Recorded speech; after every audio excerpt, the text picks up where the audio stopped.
तो इसके बाद ये मेरी नेक्स्ट एक्सरसाइज है, that is area of triangle. ठीक है, तो हमें अभी तक डिटर्मिनेंट्स में क्या सीखा हमने, अभी तक हमें प्रॉपर्टीज यूज करनी आ गई हैं सारी, और बेसिक डिटर्मिनेंट को एक्सपैंड करना और इवेल्युएट करना होता है। अब उसकी फर्दर एप्लीकेशन देखते हैं और किस चीज में हम कर सकते हैं।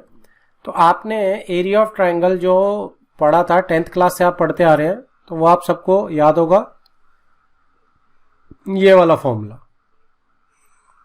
ठीक है, याद है आप सबको ये वाला फॉर्मूला?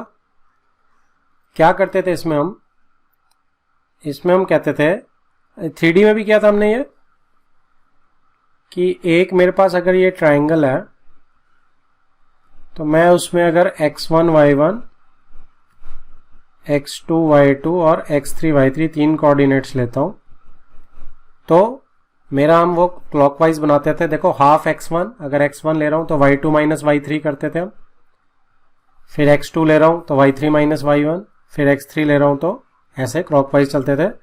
ये सारा यहाँ पे फॉर्मूला है। राइट, क्लियर है? याद आ गया आपको 10th का यहां तक? ठीक है जी। अब इसके बाद वो कहता है कि इसकी जरूरत नहीं पड़ेगी आपको। क्यों नहीं पड़ेगी? कि अगर हम इसे डिटर्मिनेंट की शेप में लिखें तो कैसे लिख सकते हैं इसमें, देखो हम ऐसे लिख सकते हैं कि डिटर्मिनेंट हाफ कर दिया हमने, और हमने तीनों पॉइंट्स को ए बी सी को ऑर्डर में x1 y1 x2 y2 और x3 y3 ऐसे लिख दिया, और लास्ट में हमने 1 1 1 डाल दिया। अब जब आप इसे खोलेंगे तो आप कैसे खोलेंगे? देखो आप ऐसे ही तो खोलोगे कि x1 से आप जब इसे एक्सपैंड करोगे तो क्या आएगा आपके पास, हाफ तो चलो रहेगा ही रहेगा, इसको तो छोड़ ही देते हैं, साइड में पहले ही रख देते हैं। तो x1 करेंगे तो y2 माइनस y3 आएगा, y2 माइनस y3। तो देखो ये पहली चीज बन गई हमारी, बिल्कुल ओके। फिर हम क्या करेंगे सेकंड को, अब सेकंड में हम माइनस लेते हैं, यहाँ तो प्लस होता है और यहाँ प्लस होता है, एक्सपेंड करते हैं जब हम इसे, तो बीच वाला माइनस होता है, तो बीच वाली जब मैं टर्म लूंगा तो माइनस y1 लूंगा। ठीक है जी। और यह काम करो, इससे करते ही नहीं, आप कॉलम से करो क्योंकि x2 x3 बाहर चाहिए, इसको छोड़ दो। तो सेकंड वाला यहाँ माइनस आएगा और यहाँ प्लस आएगा, तो मैं किससे करता हूँ, माइनस x2 से करता हूँ। तो इससे जब मैंने लिया तो मेरी ये लाइन तो कैंसिल आउट होगी, सिर्फ y1 और 1 आ गया और y3 और 1 आ गया। तो क्या आ गया, y1 माइनस y3 आ गया मेरा। राइट। तो अब आप देखो यहाँ पे जब आप x2 से करोगे, इस चीज के साथ कंपेयर करोगे, तो y3 माइनस y1 है, तो y3 माइनस y1 जैसे ही मैं इसे करूंगा, नेगेटिव साइन अपने आप नेगेट हो गया और ये प्लस बन गया। और ऐसे ही अब मैं प्लस x3 के साथ करूंगा तो सिंपली मेरा y1 माइनस y2 आ जाएगा। तो ये मेरा पिछला फॉर्मूला जो हमने 10th क्लास से करते आ रहे हैं, बिल्कुल इससे निकल जाता है। तो आज के बाद जब भी हम एरिया ऑफ ट्राइंगल निकालेंगे तो हम क्या बोलेंगे कि हम तो भाई सिंपली इसको डिटर्मिनेंट से निकाल सकते हैं, area of triangle, and that is half. बस पॉइंट्स को आपने ऐसे लिखना है डिटर्मिनेंट की फॉर्म में, कुछ नहीं करना आपने, और ये 1 1 आ जाए। बस ये मेरा एरिया ऑफ ट्राइंगल है। क्लियर है जी? इसमें किसी को डिस्कशन तो नहीं चाहिए इस पे? चलिए फिर मैं आगे चल रहा हूं, रिमार्क्स पढ़ते हैं क्या बोल रहा है। रिमार्क्स में देखो वो कह रहा है, since area is a positive quantity, area क्या होती है, हमेशा पॉजिटिव क्वांटिटी है।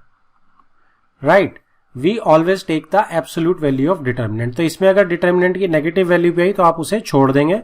तो रिमार्क 1, हम डिटर्मिनेंट की कौन सी वैल्यू उठाने वाले हैं, सिर्फ पॉजिटिव वैल्यू। एब्सोल्यूट वैल्यू उठाएंगे, साइन नहीं उठाएंगे, क्योंकि एरिया इज ऑलवेज पॉजिटिव।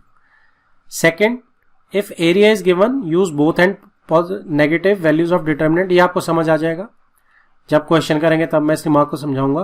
कहने का इसका मतलब ये है कि अगर आपको कुछ के वे की वैल्यू फाइंड आउट करनी है और ये इक्वेशन बनी, आपको एरिया पहले से गिवन है, तो आपको दोनों वैल्यूज लेनी पड़ेंगी एरिया की, वो क्वेश्चन करते हुए आपको समझ आ जाएगा। Third, the area of triangle found by 3 collinear points is 0। तो एरिया ऑफ ट्राइंगल हमने पहले भी पढ़ा था कि 3 कोलिनियर पॉइंट्स 10th में हम प्रूव करते थे कि जैसे 3 कोलिनियर पॉइंट्स हैं ट्राइंगल में तो हमारा एरिया आ जाएगा कुछ। अगर इस ट्राइंगल का एरिया मैं 0 कर दूंगा तो मतलब तीनों पॉइंट कोलिनियर हो गए, तभी एरिया ऑफ ट्राइंगल इज 0 है। ठीक है जी। तो इसको हम आज भी यूज कर सकते हैं किसी लाइन को कोलिनियर प्रूव करने के लिए। तो बड़ा सिंपल सी एक्सरसाइज है, बहुत ही छोटी सी है।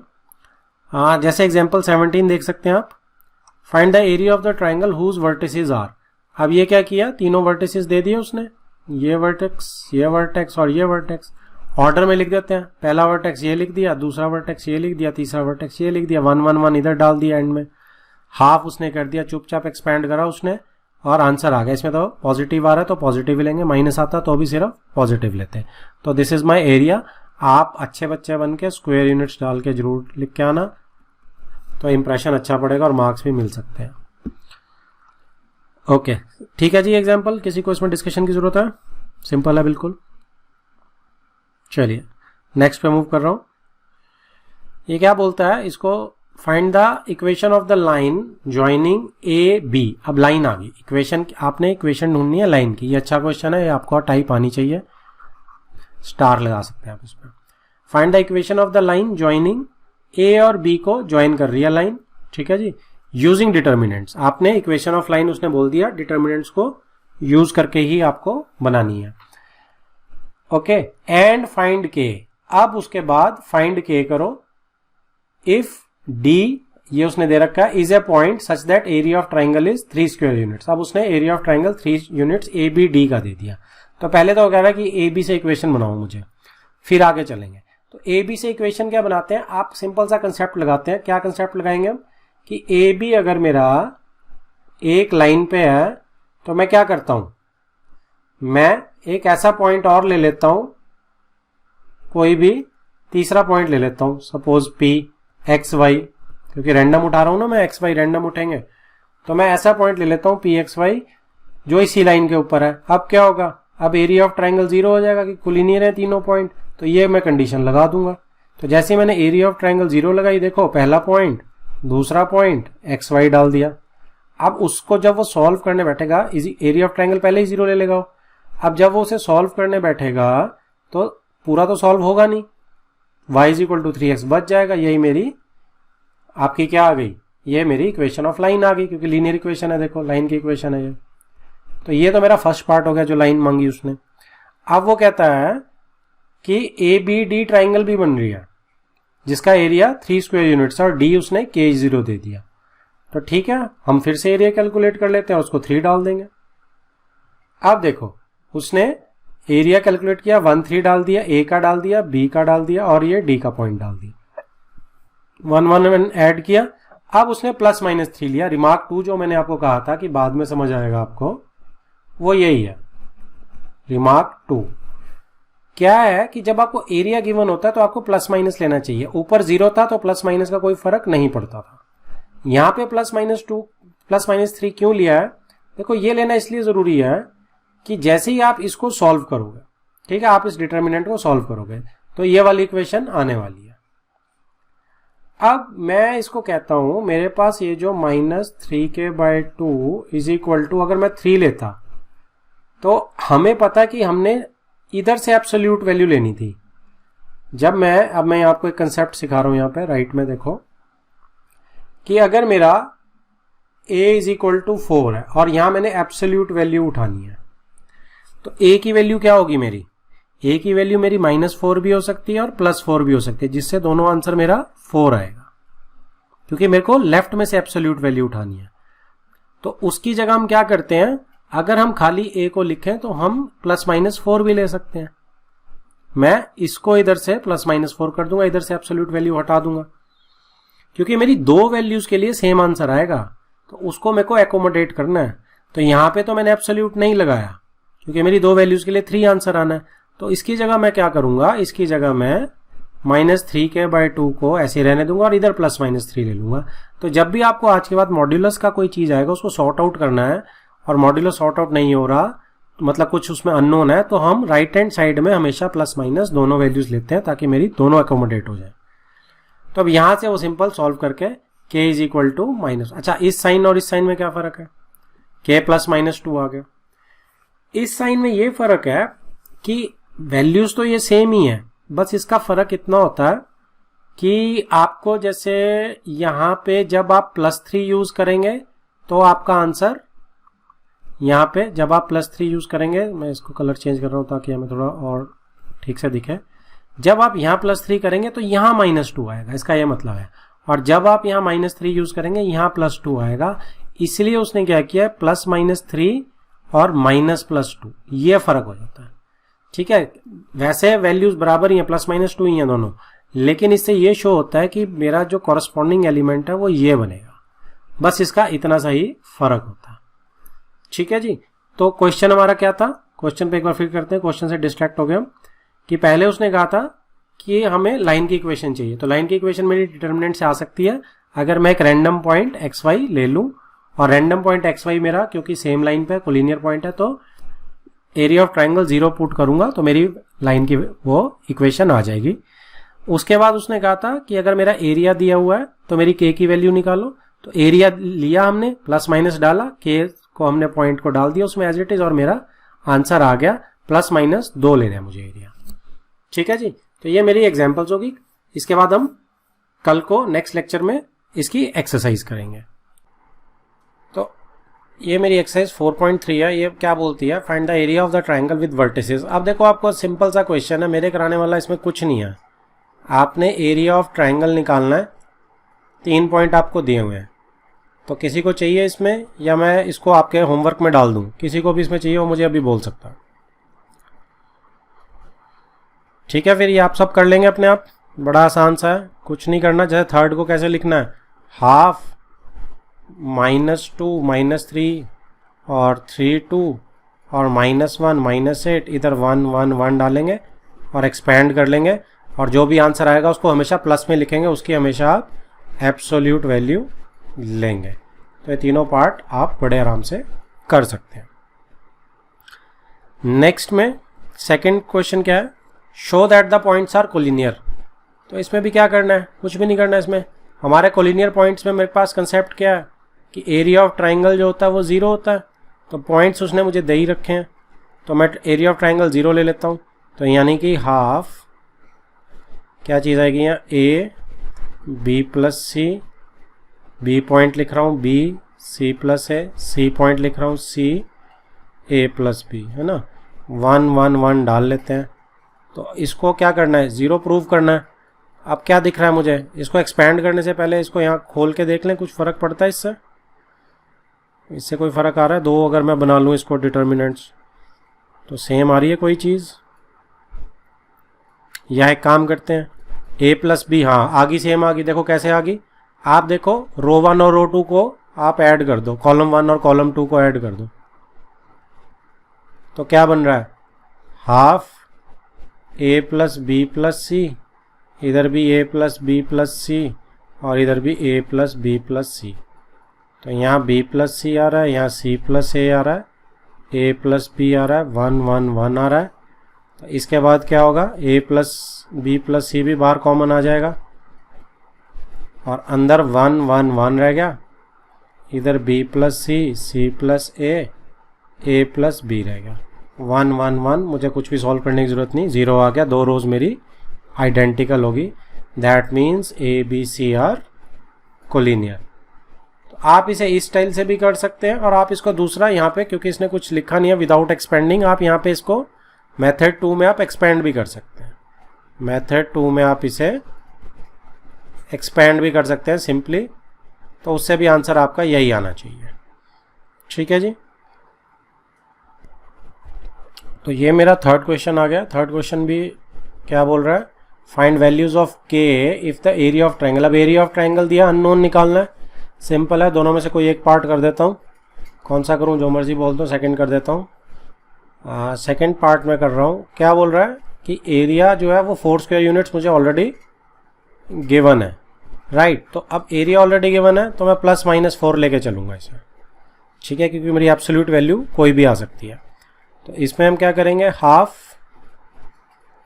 -2 0 0 4 0 K, तो 1 1 1 यहाँ डाल लेते हैं, इज इक्वल टू +-4 रख लेते हैं। अब 2 को मेरे को लगता है इधर पहले ही भेज देते हैं, +-8 कर लेते हैं, और इसको फर्स्ट कॉलम से 2 0 ऑलरेडी इसमें आ रही हैं, तो इसको मैं इसी से एक्सपेंड कर लेता हूँ। और अगर आपको हाफ इसी साइड रखना है तो भी कोई प्रॉब्लम नहीं है। तो -2 इधर आ गया, और जब मैंने इसको एक्सपेंड किया तो इस वाले पोर्शन से एक्सपेंड हो जाएगा ये 4 - K, तो 4 - K तो मेरा यहाँ पे बन ही गया जी। +-4 इधर ही रख लिया मैंने, ये 2 से 2 कैंसिल आउट हो गया, माइनस अगर मैं अंदर डाल दूँ तो k minus 4 is equal two plus minus 4। तो एक बार 2 केस बने मेरे, केसेस क्या बने, एक बार तो मेरा बन गया +4 और दूसरा केस बना -4। तो मैं जब k -4 को +4 डाल रहा हूँ तो k मेरा क्या आ गया 0, नहीं सॉरी 8 आ गया ऐड होके, और इधर k -4 को मैं -4 डाल रहा हूँ तो k मेरा 0 आ गया। तो k की मेरी कौन सी वैल्यूज़ है, 2 वैल्यूज़ आ गई 0 और 8। तो इन दोनों वैल्यूज़ का मेरा आंसर है, जिससे ये एरिया 4 स्क्वायर यूनिट्स आ जाएगा। तो +-4 की यहाँ पे याद रखना, आपने इस चीज़ को भूलना नहीं है कि 2 वैल्यूज़ लेनी है हमने।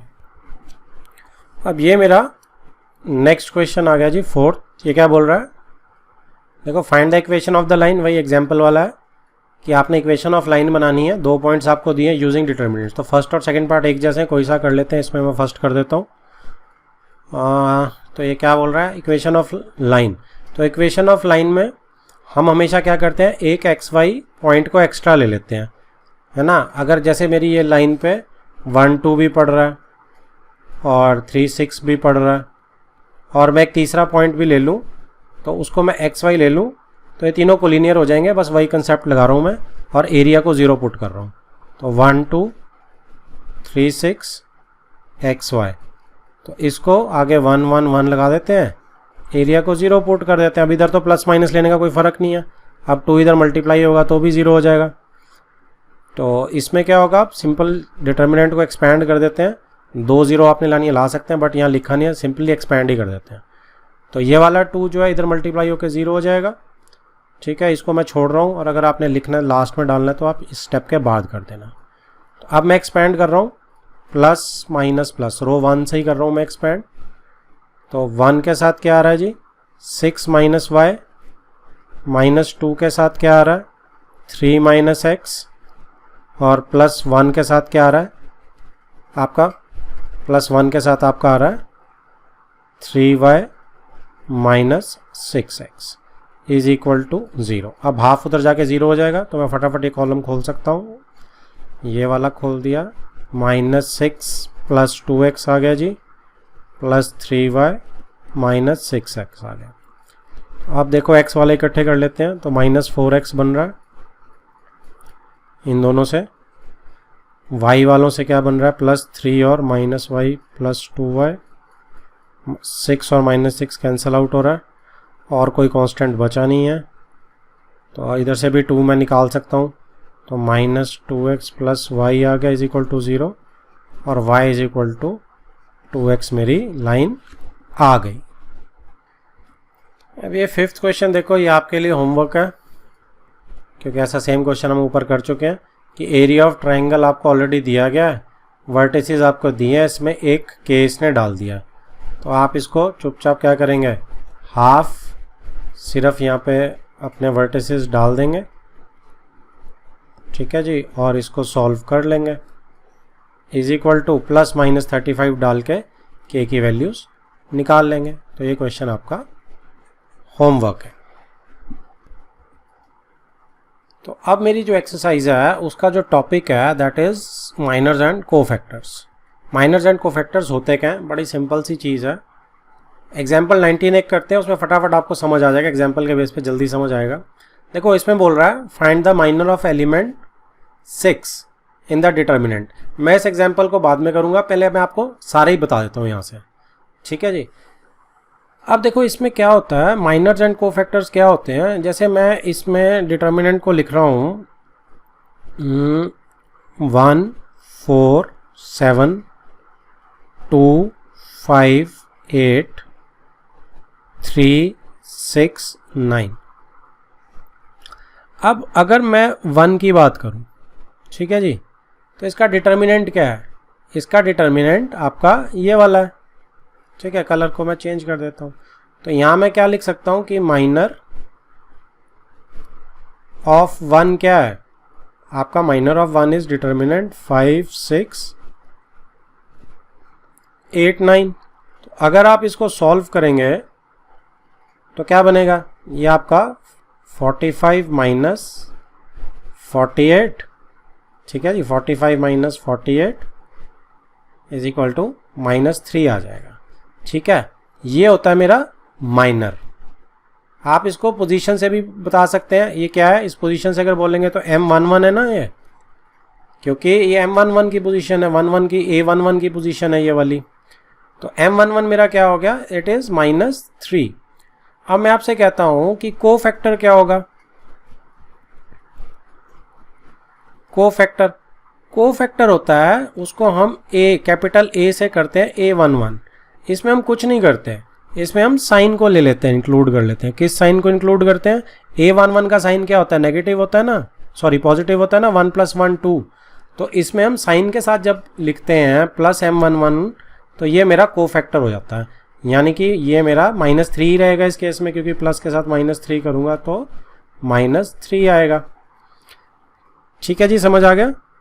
आपको इसमें माइनर और कोफैक्टर्स ढूंढने, राइट। तो माइनर ऑफ M11 नहीं, M11 तो माइनर को ही कहेंगे, इसको वो लिखो। माइनर ऑफ क्या है ये, minor of A11। Minor of A11 क्या है, आपका M11 को बोलते हैं हम। ठीक है जी, तो M11 क्या हुआ, आपने जो 1 है उसका जो मेरा डिटर्मिनेंट बनता है उसका छोटे वाला, क्योंकि हम क्या करते हैं, एक्सपेंड जब करते हैं इसको हटा देंगे, रो 1 को और कॉलम 1 को हटा देंगे ना, तो उसके अलावा जो बचता है उसी को करते हैं ना हम कैलकुलेट। तो ये मेरा M11 है, तो इसको कैलकुलेट करेंगे तो मेरा ये -3 जो M11 आ जाएगा। कहने का मतलब माइनर ऑफ A11 क्या है, -3, और दैट इज M11 से उसे डिनोट करते हैं। ऐसे ही कोफैक्टर ऑफ A11 क्या है, कैपिटल A11। तो उसको क्या बोलते हैं हम, साइन के साथ यूज करते हैं। अब साइन को आप क्या लिख सकते हो, अगर आप इसको डिटेल में लिखना चाहोगे तो आप क्या लिखोगे, यहाँ पे आप वो इस 1 और इस 1 को ऐड कर देते हो ना, तो -1 की पावर 1 + 1 करके लिख देते हैं ना हम, तो इंटू M11 हो जाएगा, दैट इज माई A11। ठीक है जी, तो मतलब बेसिकली सिर्फ साइन लगाया मैंने M11 के साथ, कुछ नहीं किया मैंने, ऊपर वाला A11 का साइन लगाया और कुछ नहीं किया। ठीक है जी, आगे समझ आपको, आकाश आगे समझ बेटा।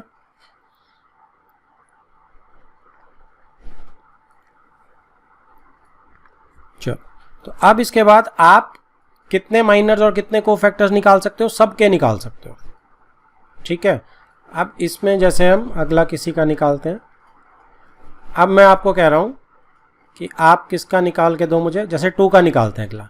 तो 2 का पोजीशन क्या हुई, A12 बोल देते हैं इसे हम, A first row second column, और साइन आपको पता है इसका नेगेटिव होता है, शॉर्टकट में याद रखो, कोई ज़रूरत नहीं है।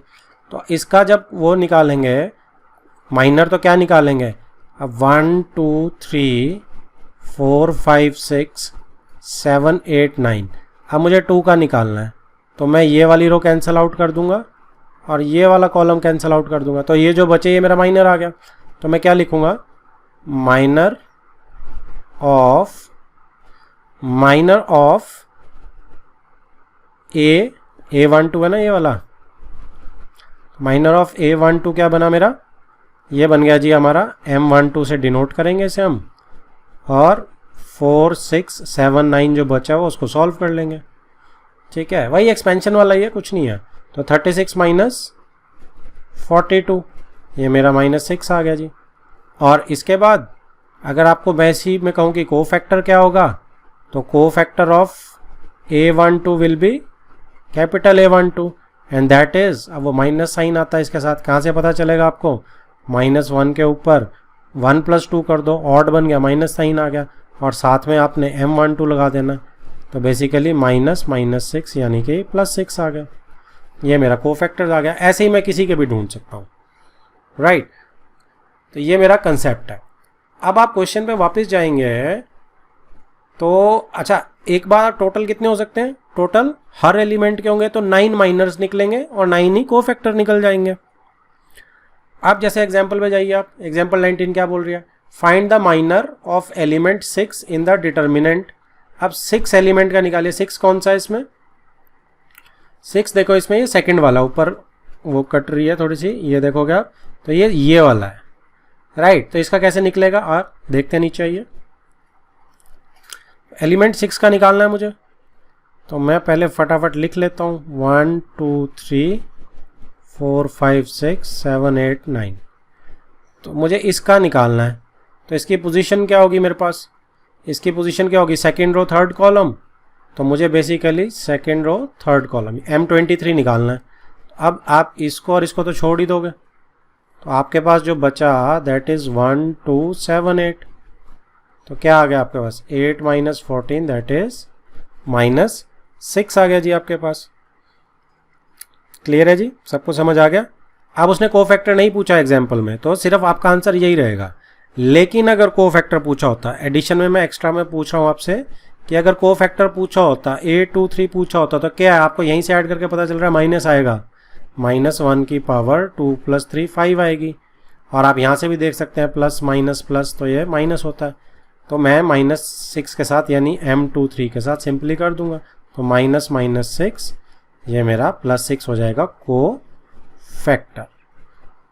ठीक है जी, सबको आ गया जी समझ कोफैक्टर और माइनर क्या होते हैं। तो अब ये आपकी स्क्रीन पे PDF आ गई है। अब इसमें हमने 90th एग्जाम्पल देख लिया। ठीक है जी, अब आप देखो इसमें अगर आपने डेफिनेशंस देखनी है तो डेफिनेशन ये माइनर की डेफिनेशन है। देखो क्या बोल रही है, minor of an element Aij of determinant is the determinant obtained by deleting its ith row and jth column. वही जो एक्सपेंशन में करते हैं, सेम वही है, कुछ नहीं है, आपको वर्ड्स में फंसने की ज़रूरत नहीं है इसमें। ठीक है, it is denoted by MIJ। Okay, अच्छा देखो रिमार्क में क्या बोल रहा है कि किसी भी minor of an element of determinant of order n greater than 2, ठीक है, कम से कम 2/2 का डिटर्मिनेंट तो होना चाहिए ऑर्डर 2 का, तो उसका जो माइनर होगा वो n-1, एक कम का डिटर्मिनेंट आ रहा है ना, जैसे इसमें देखा था 3/3 का है, तो इसका जो माइनर का डिटर्मिनेंट आ रहा है वो कितना डिटर्मिनेंट आ रहा है, 2/2 का आ रहा है। यहाँ पे आप देख सकते हो, ये देखो 2/2 का डिटर्मिनेंट आ रहा है। ठीक है जी, इस रो में हमने देख लिया कि 2/2 का डिटर्मिनेंट आ रहा है। तो एक कम का डिटर्मिनेंट आएगा, एक नंबर में अगर ये क्वेश्चन आए तो माइनर जो होता है हमेशा मेन डिटर्मिनेंट से एक कम का ऑर्डर होता है। अब इस रो में आप देखेंगे अगर डेफिनेशन 2 में, डेफिनेशन 2 क्या कह रही है, cofactor of an element is denoted by capital Aij and is defined by, किससे डिफाइन हुआ है, इसके नीचे वाली रो में आप देख सकते हैं किससे डिफाइन हो रहा है ये, इस रो में Aij is equal to -1 i + j, सिर्फ नेगेटिव साइन को लाने के लिए इंटू कैपिटल MIJ से मल्टीप्लाई हो रहा है। ठीक है जी, तो उसी चीज़ को लिख रहा है। अब 20th एग्जाम्पल देखिए, find the minors and cofactors of all the elements of the determinant. इस डिटर्मिनेंट का हमें माइनर्स एंड कोफैक्टर सबका निकालना है। तो इसमें तो देखो 2/2 है, देखना भी नहीं पड़ रहा आपको, 1 का निकालने बैठोगे आप तो सिंपल +3 आएगा, -2 का निकालोगे आप तो -4 आ जाएगा, क्योंकि ये तो मल्टीप्लाई किसी से नहीं करना, 2/2 का इतना आसान होता है।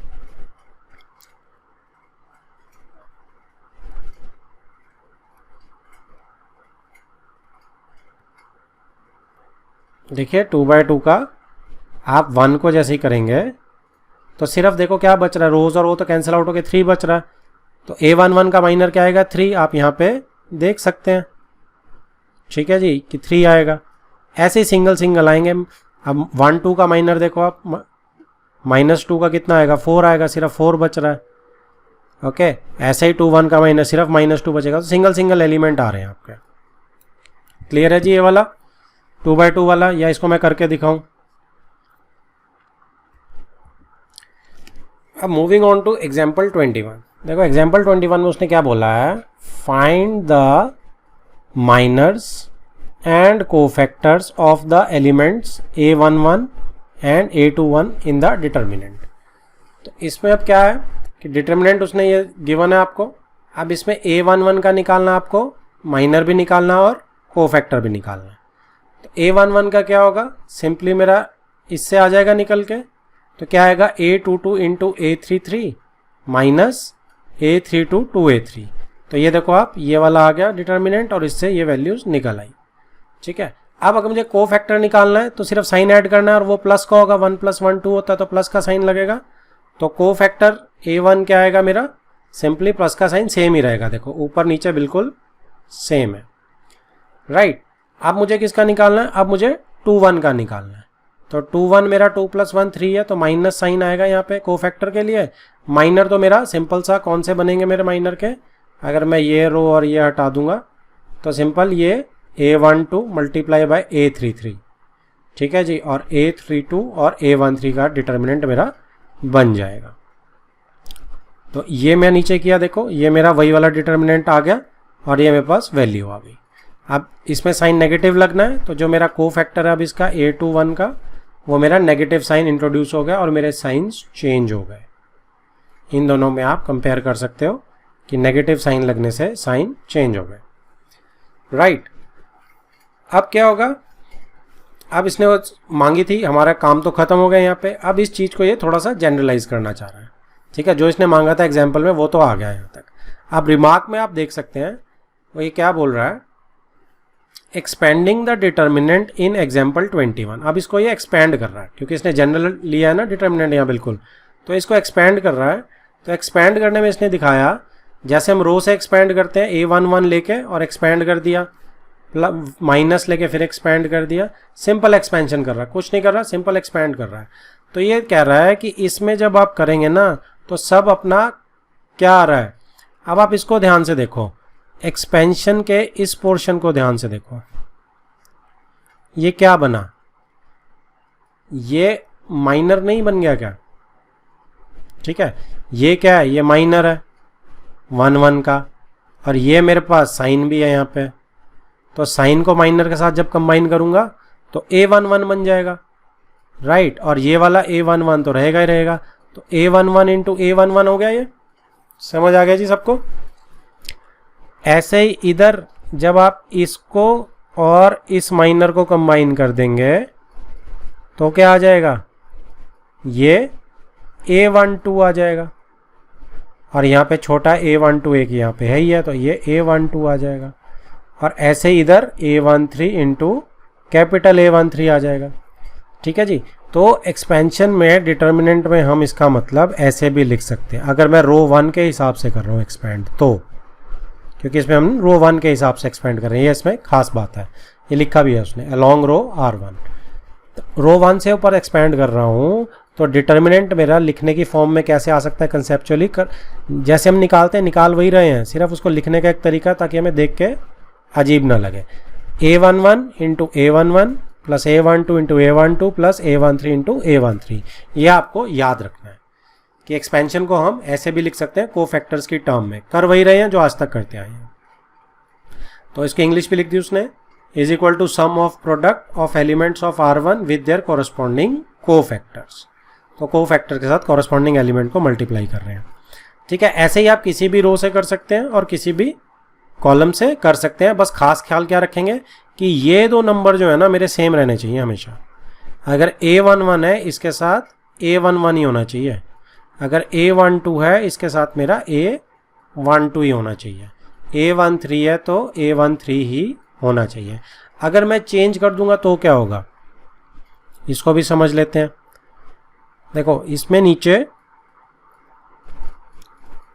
अब उसने क्या किया, उसने इधर एक ये चीज़ पे सोचा कि मैं चेंज करके देखता हूँ क्या आता है, तो इसको कैलकुलेट करा उसने। अब जब इसको कैलकुलेट करा तो इधर आप ध्यान देंगे क्या चीज़ आई, इसने उसको एक्सपेंड कर लिया। 21 का कोफैक्टर उसने निकाल लिया ऊपर से डिटर्मिनेंट में से, A22 का भी कोफैक्टर निकाल लिया और A23 का भी कोफैक्टर निकाल लिया, तो वो ये आ गए सारे। अब जैसे उसने इन्हें एक्सपेंड करेगा तो इसकी वैल्यू क्या आने वाली है, देखो आप इसमें दो रोज सेम बन जाती हैं, ठीक है। ये वाली रो और ये वाली रो सेम बन जाती है, और इससे क्या आता है मेरा 0 आता है, हमेशा ही 0 आता है। आपको सोचने की भी जरूरत नहीं, आइडेंटिकल होगी ना दो रोज तो हमेशा ही 0 आता है। इसलिए आप क्या नहीं कर सकते कभी भी, इसलिए आप ध्यान देंगे कि A11 के साथ A21 कभी भी आपका आएगा, जैसे प्लस कुछ भी आएगा तो उसका आंसर हमेशा 0 आएगा।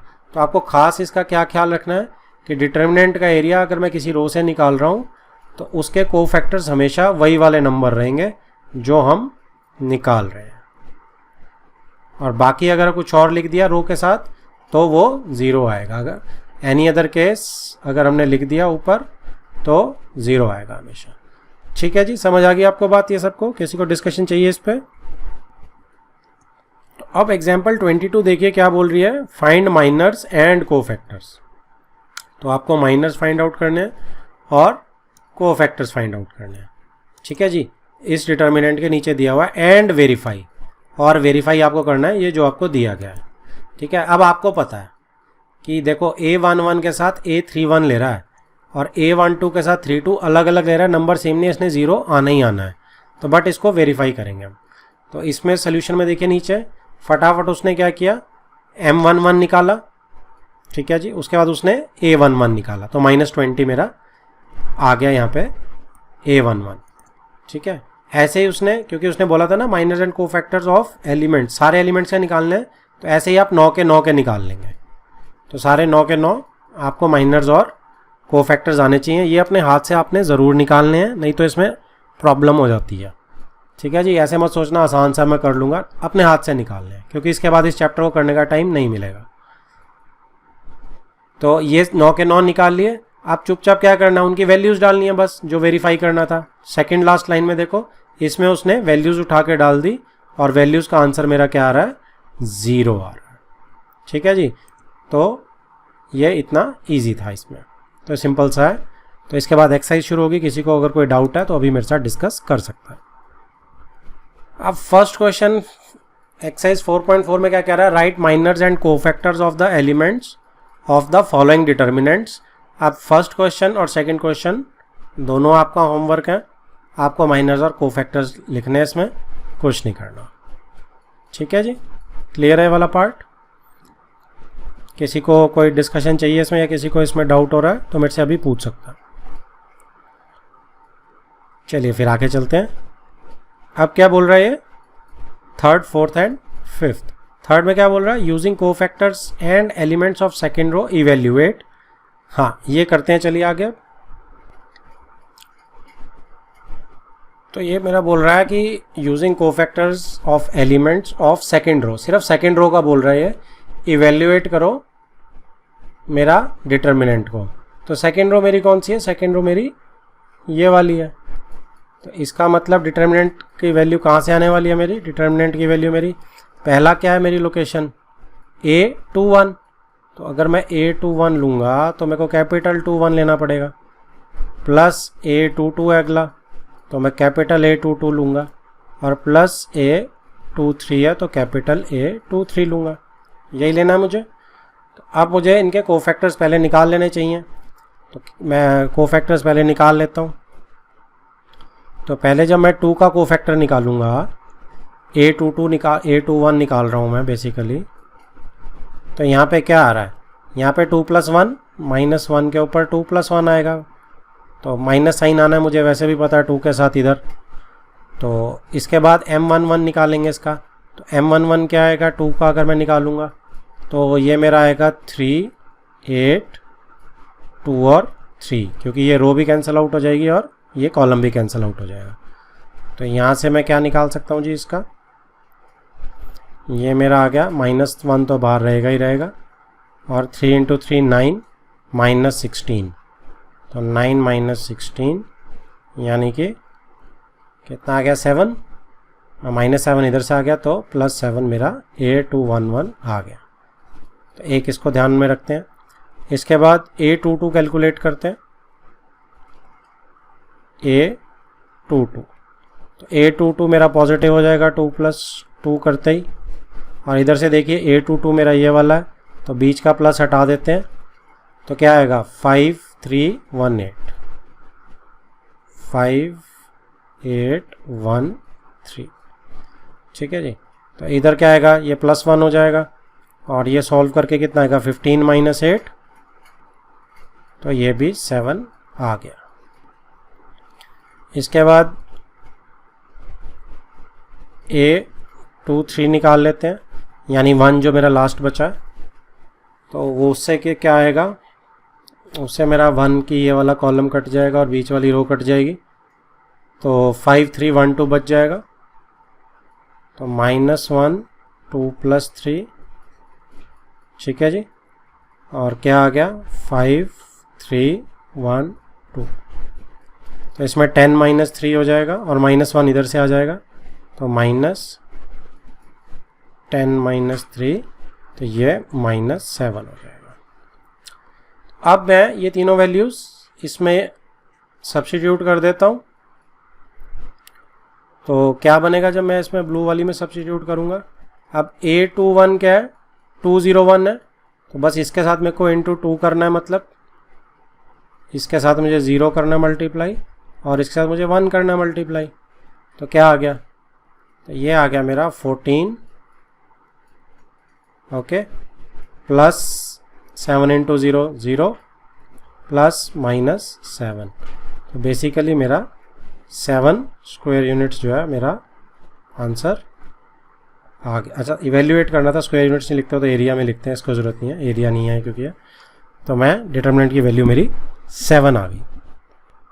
चलो जी, next question is question 4, using the cofactors of elements of third column. अब थर्ड कॉलम लेना हमने, ठीक है जी। तो मैंने इस कॉलम को लेके इवेल्युएट करना है। तो ये क्वेश्चन मैंने जान के लिया क्योंकि ना मुझे XYZ वाला परसों क्वेश्चन फंसा था, तो मेरा दिल किया कि इसको मैं दोबारा करूं, क्योंकि परसों ऐसे ही क्वेश्चन एक मुझे सेम फंसा था, तो इसलिए मैं इसको कर रहा हूं, ठीक है जी। और इसमें स्टार्ट करते हैं कॉलम 3 में। अगर कॉलम 3 में लिखेंगे तो क्या बनने वाला है? डेल्टा मुझे निकालना है, कॉलम 3 की मैं बात कर रहा हूँ। तो ये मेरा पहले एलिमेंट जो होगा फर्स्ट रो का थर्ड एलिमेंट है, ठीक है जी। तो इसके साथ A13 चलेगा। फिर सेकेंड रो का थर्ड एलिमेंट है तो A23 चलेगा, प्लस A थर्ड रो के साथ थर्ड ही एलिमेंट है तो कोफैक्टर भी यही चलेगा, ओके। तो इसके बाद क्या करते हैं, इसको हम पहले हम A13 कैलकुलेट करते हैं। तो A13 जब मैं कैलकुलेट करूँगा तो ये मेरा क्या आ जाएगा? -1 1 + 3 पॉजिटिव होने वाला है। वैसे भी हमें यहाँ पता है कि प्लस माइनस प्लस ही आता है, तो ये वेरीफाई भी हो जाएगा। तो ये प्लस हो गया। अब A13 में YZ को मैं हटा रहा हूँ, तो YZ को जैसे मैं टॉप वाले को हटा रहा हूँ तो क्या बन रहा है मेरे पास? 1Y 1Z, ठीक है जी। तो इसमें मेरे पास क्या चीज़ आ गई? 1/1Z। तो ये मेरे पास आ गया जी। ये माइनस प्लस हो जाएगा और ये Z - Y आ जाएगा, तो सिंपली Z - Y आ गया। ऐसे ही मेरा A23 कैलकुलेट करना है मुझे अब। तो -1 2 + 3, देखो नेगेटिव आ रहा है, टैली भी कर रहा है ऊपर से मेरा। तो ZX की जगह मैंने 2 3 एलिमेंट की जगह देखना है, तो 1X 1Z। तो बेसिकली Z - X आ गया और माइनस का साइन क्योंकि ऑड है ये बनेगा। अब इसके बाद A33, तो A33 मैं इसको कैलकुलेट कर रहा हूँ। तो यहाँ पे -1 3 + 3 और हटा देते हैं हम, XY की जगह का क्या बनेगा? Minor 1X 1Y। ये आ गया Y - X और ये साइन प्लस का ही रहेगा, ठीक है जी। अब A13 वगैरह मुझे इसके साथ मल्टीप्लाई करने हैं। तो A13 क्या है मेरा? हाँ जी बेटा, ये -1 की पावर लिखना कंपल्सरी है? हाँ लिखनी पड़ेगी ना, वहाँ पे उसने ऐसे ही शो करा है ना। आप डायरेक्ट कर सकते हो, कोई दिक्कत नहीं है, पर मार्क्स लेने में क्यों छोड़ना है? एक अक्षर ही तो लिखना है हल्का सा। तो इसमें हमारा YZ आ गया A13, तो ये मेरा YZ है A13। ZX मेरा A23 है, तो यहाँ ZX आएगा और ऐसे ही XY मेरा 33 है। तो मैं इनके साथ मल्टीप्लाई कर रहा हूँ। अब A13 मेरा ये है, तो इसके साथ मैं YZ मल्टीप्लाई कर रहा हूँ, इसके साथ मैं ZX मल्टीप्लाई कर रहा हूँ और इसके साथ मैं XY, और एडअप कर रहे हैं, देखते हैं क्या बनता है। तो पहली चीज़ मेरी क्या बनी? YZ, पहले एक बार मैं पूरा ही लिख देता हूँ, Z - Y प्लस, अच्छा माइनस आएगा इधर, -XZ Z - X plus XY Y - X। तो कुछ कॉमन वॉमन मुझे इसमें दिख नहीं रहा, खोल देंगे सारा। YZ² - Y² Z minus x z square, ये वो वही उसी क्वेश्चन की तरह मुझे दिख रहा है कि कॉमन वाली दिक्कतें आने वाली हैं हमें, plus x y square minus x square Y.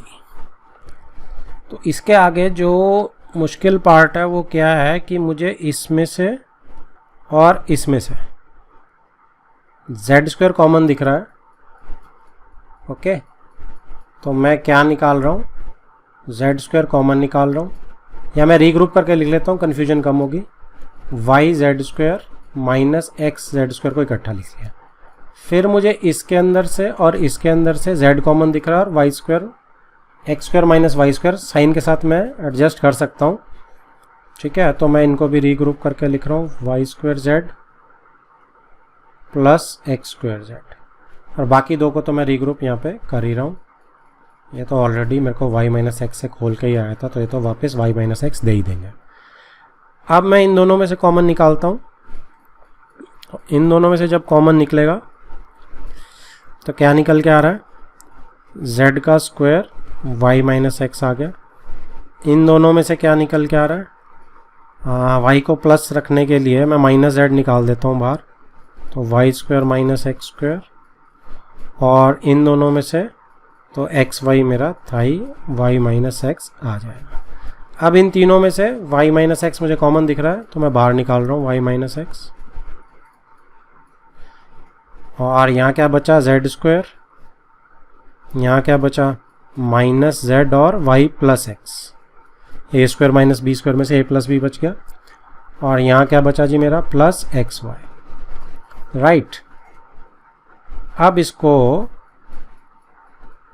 y minus x खोल लेते हैं एक बार, क्योंकि चार टर्म्स बन रही हैं तो फिर कॉमन आराम से निकल सकता है, minus z x plus x y. तो पहली दो में अगर z कॉमन लूँगा z माइनस वाई आएगा, और इधर x करूँगा तो ठीक है, ये हम ठीक चल रहे हैं।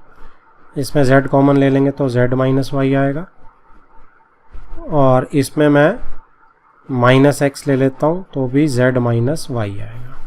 ये y माइनस एक्स तो बाहर है ही। ठीक है जी, y माइनस एक्स। अब इसमें क्या आएगा, z माइनस वाई बन गया और z माइनस एक्स बन गया, और मेरा आंसर आ गया जी। This is my answer. आप इसमें माइनस वाई थोड़ा सा अच्छा लिखना चाहते हैं तो इधर से माइनस बाहर ले लीजिए, x माइनस वाई, इधर से भी माइनस एडजस्ट कर देंगे तो y माइनस जेड और z माइनस एक्स, ये मेरा प्रॉपर आंसर हो गया।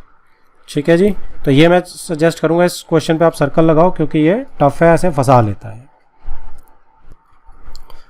तो ये लास्ट क्वेश्चन है अगला इस एक्सरसाइज का। क्या बोल रहा है, if delta is equal to, ये दे दिया उसने जनरल एक determinant, and A I J is cofactor, ठीक है, ऑफ आई जे, ये समझ आता है हमें। देन वैल्यू ऑफ डिटर्मिनेंट, ये तो आसान सा है। वैल्यू ऑफ डिटर्मिनेंट किस चीज़ से आएगी, A1131 नहीं, गलत हो गया, A211 गलत है, ये ठीक लग रहा है A12, इसने 21 चेंज कर दिया, इन दोनों से ये क्रॉस हो गया, तो ये बिल्कुल ठीक है जी। मेरी डिटर्मिनेंट की वैल्यू किससे आने वाली है, क्योंकि हमारे कोफैक्टर्स और एलिमेंट्स के साइन क्या रहने चाहिए, सेम रहने चाहिए, तो इसलिए मेरी ऑप्शन जो हो जाएगी वो डी हो जाएगी। That is my correct. ठीक है, तो इसमें किसी को डाउट है तो डिस्कस कर सकता है मेरे से, सिंपल ही था वैसे ये, और ये मेरी एक्सरसाइज को फिनिश भी करता है।